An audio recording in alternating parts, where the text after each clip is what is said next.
चल रहे central Vista project के निर्माण पर रोक नहीं लगेगी। दिल्ली हाई कोर्ट ने इस प्रोजेक्ट पर रोक लगाने से इनकार किया है। इसके अलावा कोर्ट ने याचिका लगाने वाले शख्स पर 1 लाख रुपए का जुर्माना लगाया है।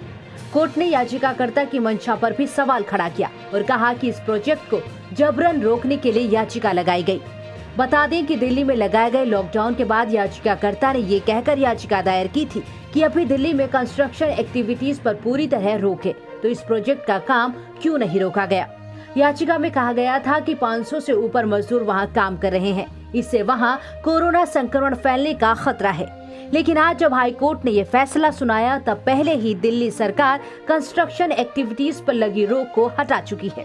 अदालत ने कहा कि लोगों की रुचि इस प्रोजेक्ट में है और इस पर नवंबर में काम पूरा होने का कॉन्ट्रैक्ट है। अदालत ने कहा कि यह महत्वपूर्ण पब्लिक प्रोजेक्ट है और इसे अलग करके नहीं देखा जा सकता।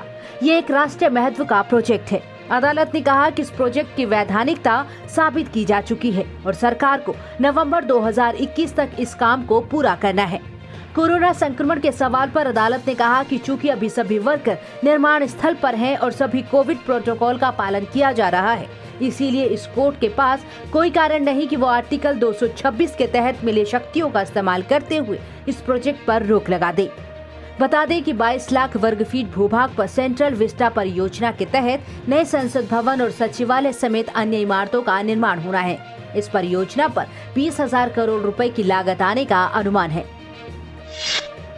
कोरोना संक्रमण को लेकर कई याचिकाओं पर सुप्रीम कोर्ट में सुनवाई चल रही है। एक मामले की सुनवाई के दौरान केंद्र ने कोर्ट में दावा किया कि 2021 के अंत तक 18 साल से ऊपर के सभी लोगों का टीकाकरण हो जाएगा। सरकार ने कोर्ट को ये भी बताया कि जनवरी से अब तक 5% लोगों को ही वैक्सीन की दोनों डोज मिल सकी हैं। कई एक्सपर्ट्स का दावा है कि इस साल के आखिर तक 35 से 40% आबादी को ही वैक्सीन दी जा सकेगी। सुप्रीम कोर्ट ने केंद्र से पूछा कि विदेशों से कोविड रोधी टीकों की खरीद के लिए कई राज्य ग्लोबल टेंडर जारी कर रहे हैं, क्या ये सरकार की नीति है। केंद्र ने बताया कि टीकों के लिहाज से पात्र संपूर्ण आबादी का साल 2021 के अंत तक टीकाकरण कर दिया जाएगा। केंद्र की फाइजर जैसी कंपनियों से बात चल रही है। अगर ये बातचीत सफल रहती है तो साल के अंत तक टीकाकरण पूरा करने की समय सीमा भी बदल जाएगी।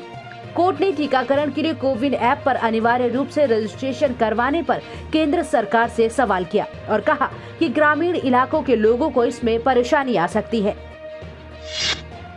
केंद्रीय स्वास्थ्य मंत्री ने विश्व तंबाकू निषेध दिवस पर कहा कि भारत में हर साल करीब 13 लाख मौतें तंबाकू और धूम्रपान के कारण होती हैं, जो लगभग 3,500 मौतें प्रतिदिन हैं। कोरोना महामारी के बीच केंद्रीय स्वास्थ्य मंत्री डॉक्टर हर्षवर्धन ने कहा, तंबाकू और खासकर धूम्रपान करने वाले लोगों को कोविड के कारण होने वाले घातक परिणामों का 40 से 50% ज्यादा जोखिम होता है। इससे सिर्फ फेफड़े, हृदय और कैंसर जैसी बीमारियां ही नहीं बल्कि शरीर के हर अंग पर दुष्प्रभाव पड़ता है। इस वर्ष विशेष रूप से इस बात को ध्यान में रखते हुए और इस बात की लोगों को जानकारी होने के कारण भी कि टोबैको और विशेषकर स्मोकिंग करने वाले लोग वो कोविड के कॉम्प्लिकेशंस, कोविड के कारण होने वाले घातक परिणाम जिसमें मृत्यु भी शामिल है, उसका उनको 40 से 50% ज़्यादा रिस्क है।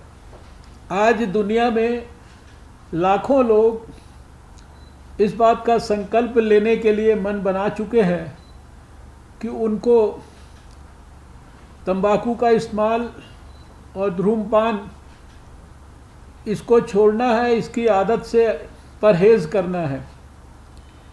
और ये शायद सबको अब समझ में भी आ गया है कि तंबाकू का इस्तेमाल और सिगरेट, धूम्रपान इत्यादि करने से शरीर का लगभग हर अंग उस पर दुष्प्रभाव पड़ता है।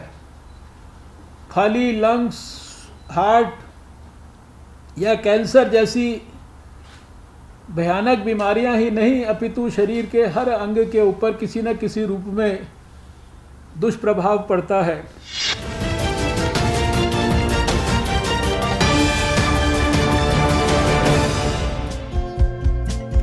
हमारे चैनल को लाइक, शेयर और सब्सक्राइब जरूर करें और नई अपडेट्स के लिए बेल आइकन दबाना ना भूलें।